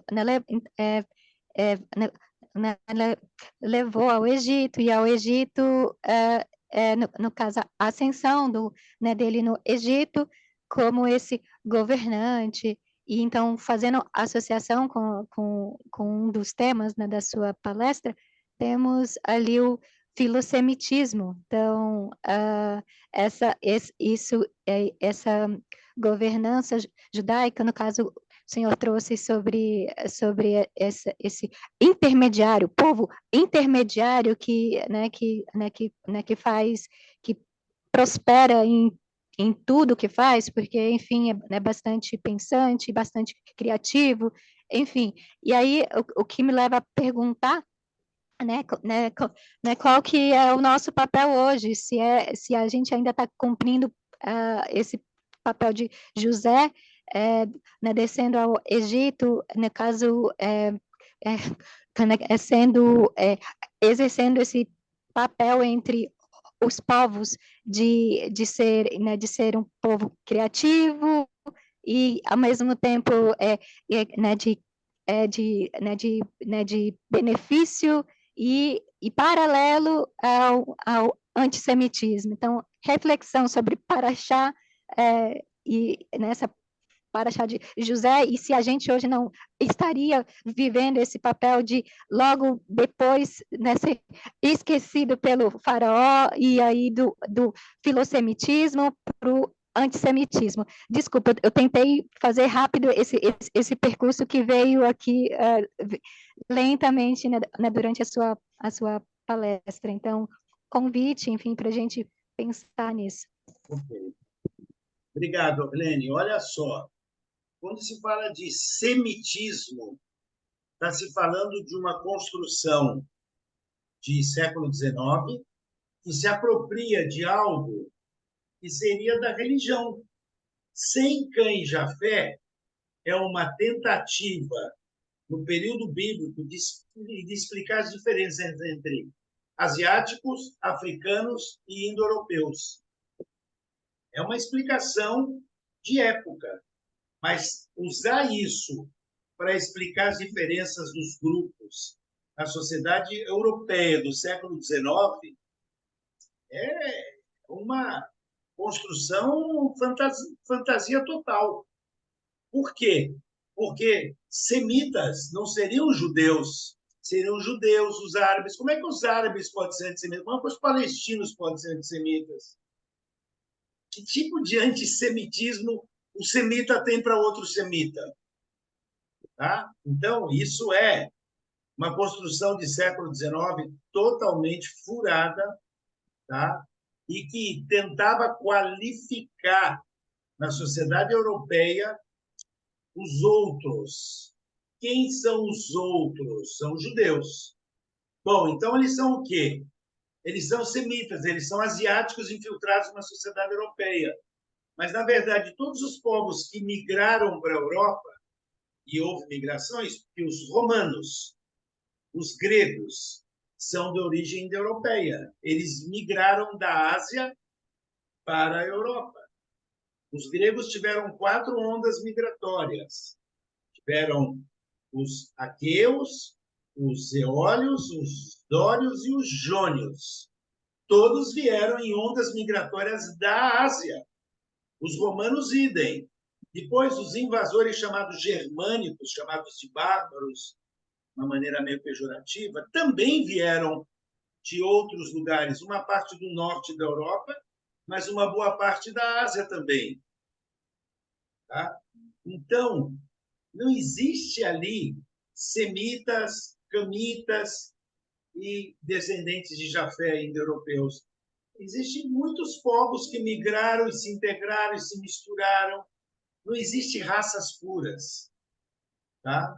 Claro que a diferença entre um asiático de olho puxado e um africano existe, mas os africanos não são todos iguais. Nem todos.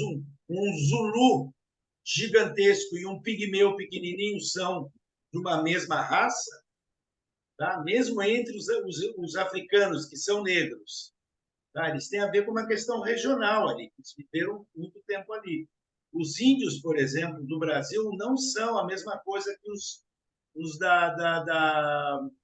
dos Andes ou do México. Tá? São grupos diversos, não existe essa divisão do mundo em 3 blocos. Tá? Então, isso são construções. E a gente tem que tentar enxergar o que é comum a nós. A gente tinha que se apropriar de histórias menos discriminatórias. Vamos pensar, todos nós descendemos, se quiserem acreditar, tá? Não necessariamente precisa. Todos nós descendemos de Adão e Eva. Todos nós descendemos da família de Noé, que foi a que sobrou. E mais, ninguém é superior ao outro. Não somos iguais.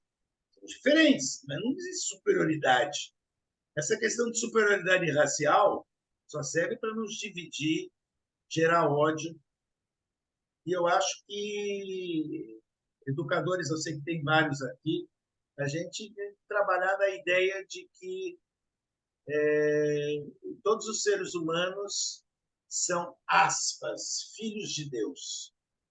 E todos merecem a dignidade e condições de vida e tudo mais. Tão longe isso, tão longe. Mas não existe essa coisa. Eu não sou semita. Eu não sou camita, eu não sou indo-europeu. Eu tenho uma identidade cultural que é judaica. Sou nascido no Brasil. Eu me identifico com isso. Mas não me faz nem inferior nem superior. Sim, próximo. Professor Sérgio, quais são as razões que o senhor vê o comportamento das esquerdas no mundo inteiro contrárias a Israel? Bom, efetivamente, essa é uma pergunta complexa e que eu talvez não saiba responder, mas eu posso tentar refletir um pouquinho sobre essa pergunta, porque ela tem me tirado o sono. Então, eu vou refletir um pouco, né? A verdade é assim: esquerda teria que ser identificada com direitos humanos e com uma ética que não tem nenhum dos dois lados do conflito, tá? Mas se tem em doses comedidas sociais, teria nas sociedades democráticas, tá? Eu não estou gostando da ação do governo do Exército de Israel. Não estou satisfeito. Mas é um dilema, porque Israel sofreu uma agressão.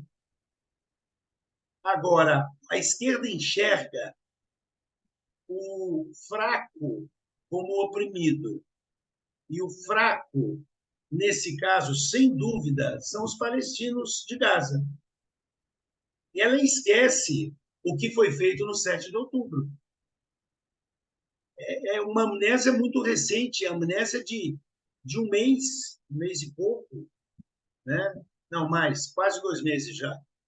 É uma amnésia muito grande, quer dizer, não aconteceu nada ali, não aconteceu nada que justifique essa reação desproporcional. Eu acho que essa reação é desproporcional. E eu não acredito, Simão, que nós vamos conseguir acabar com o Hamas. Infelizmente. E eu não acredito que o Hamas vai conseguir acabar com Israel. Felizmente.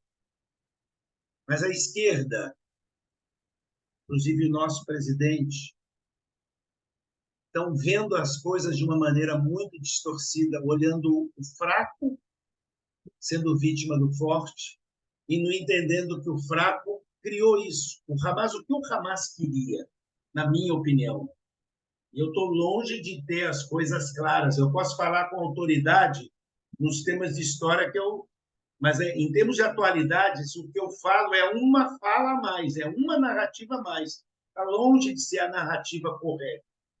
Mas o Hamas queria acabar com o diálogo entre o governo de Israel e a Arábia Saudita e Emirados, que levaria ao fim do conflito e, inevitavelmente, a médio prazo, levaria à criação de 2 estados, um que já existe e um que seria criado.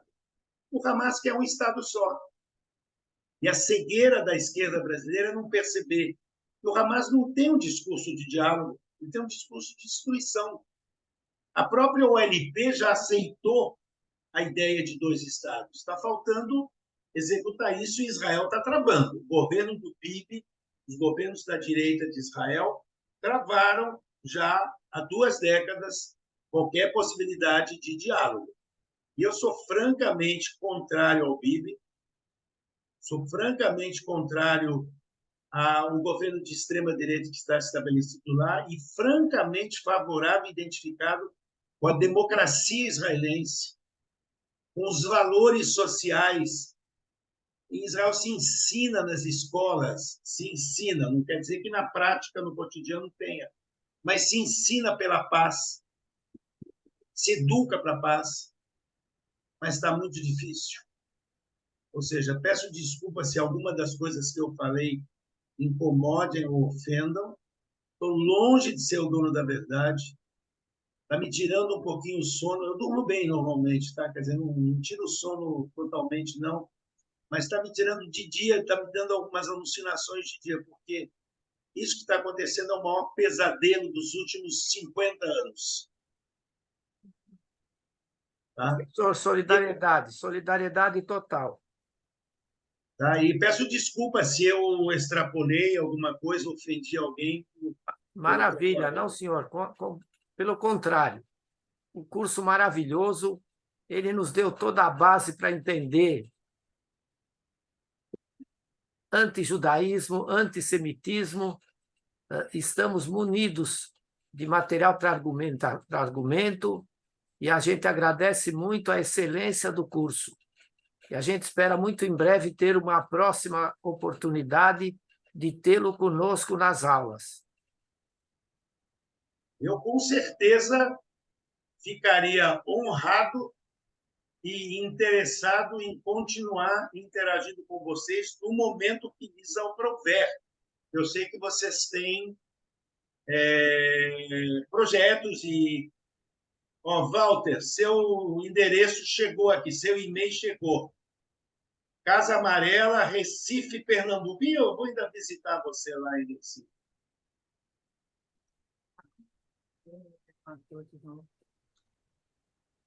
Morim, professor, posso pedir um Obrigado, professor. comentário? Venha sim, que será um prazer, hein? Mas chegou, tá? Eu vou te mandar, vou amanhã ou depois para o correio.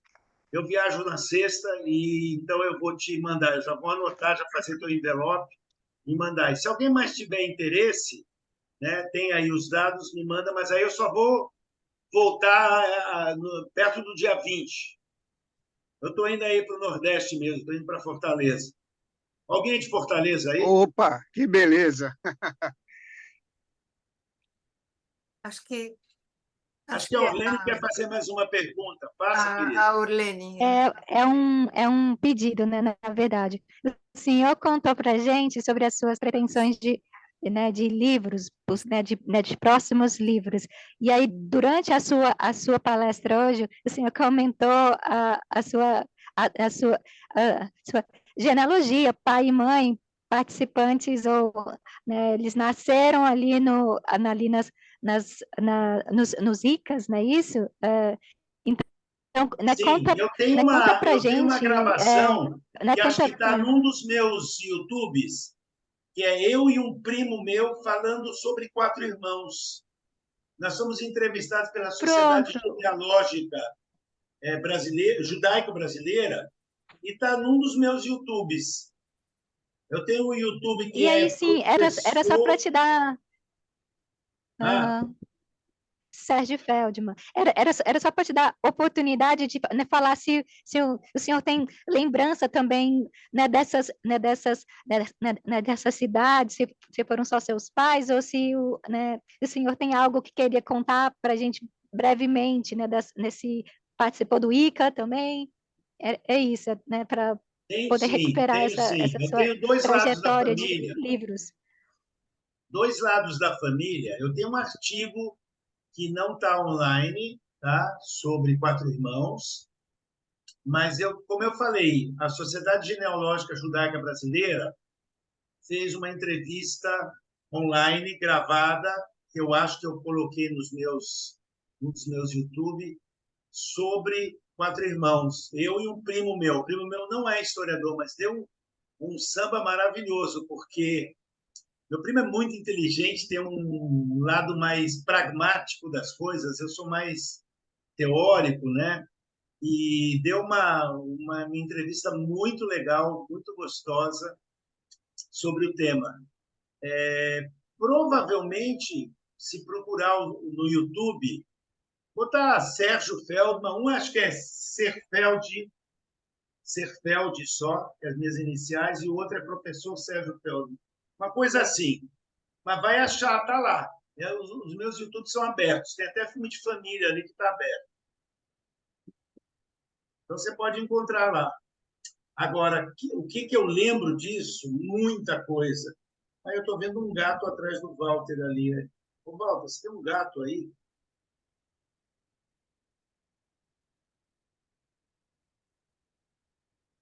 Abre o microfone, Walter. Professor, por um acidente, é uma historinha meio longa, eu, de um gatinho, acabei tendo 5, Que né? maravilha! Mas Eu tenho um só, mas ele não vai dar cria porque ele é castrado. não deu tempo de eu fazer isso, né? Eu peguei 2 gatinhos, né, para adotar e tudo, tirar da rua, aquela coisa, O né? meu Eu tenho uma participa, viu? cachorrinha. O meu gatinho É, participa então, das minhas lives e coisas. Ele já apareceu até em algumas. Mas voltando, viu, Helene? Eu tenho é, é, memória, de lá, sim. Eu visitei lá. E é muito interessante porque meu pai e minha mãe cresceram lá. Minha mãe não nasceu lá, mas meu pai nasceu, cresceram lá. E o meu sobrenome é Feldman, é homem do campo. Quer dizer, associou a colonização agrícola lá. Só que eles saíram, todos eles saíram. Os meus tios saíram, mas alguns dos meus tios foram parar em kibbutz. E um dos meus tios, até o fim da vida, trabalhou em agricultura. Então, ficou essa origem. Mas 4 Irmãos desapareceu como colônia judaica. Ele só tem cemitério judaico. Eu tenho um avô enterrado lá e eu tenho uma avó em Erechim, que é do lado de 4 Irmãos. Eu tenho um avô e uma avó lá enterrados. Visitei várias vezes lá e escrevi já coisas sobre, mas em revistas, não em periódicos acadêmicos. Então, não tenho isso online. Sim, que mais? 5 para as 10. More 5 minutes. Professor, eu acredito que agora é um bom momento para lhe agradecer ainda uma vez pela excelência do curso. Quero também destacar a preciosa participação daqueles que puderam intervir no curso e aqueles que aproveitaram, com certeza, todo o seu conteúdo. Ficamos por uma próxima oportunidade tê-lo conosco e, se Deus quiser, que seja em breve.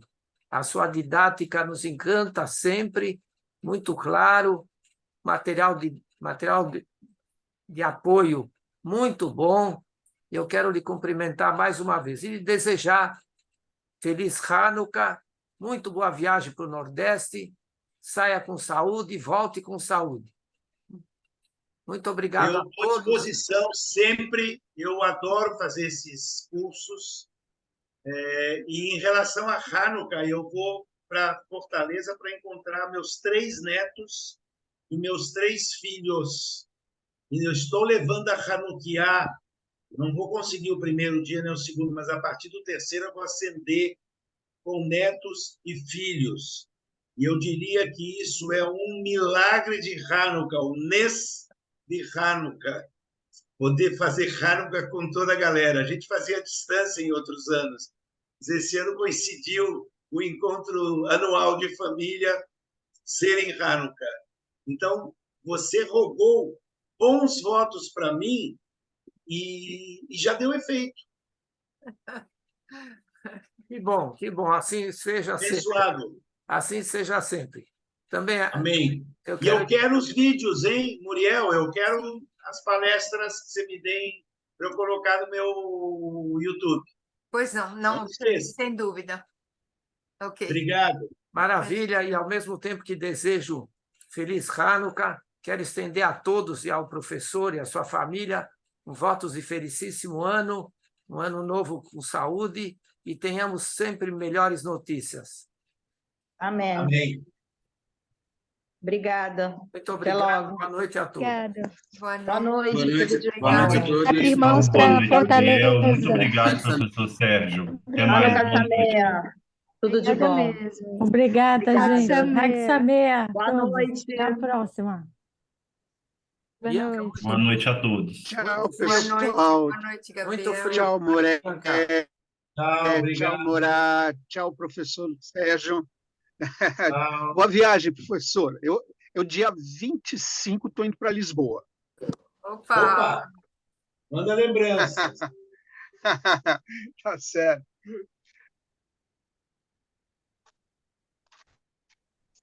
Eu vou fechar a sala. Muito obrigada. Eu vou sair. Um beijo, um abraço. Eu aguardo E outro. um abraço Obrigada. também. Aksamea. Aksamea.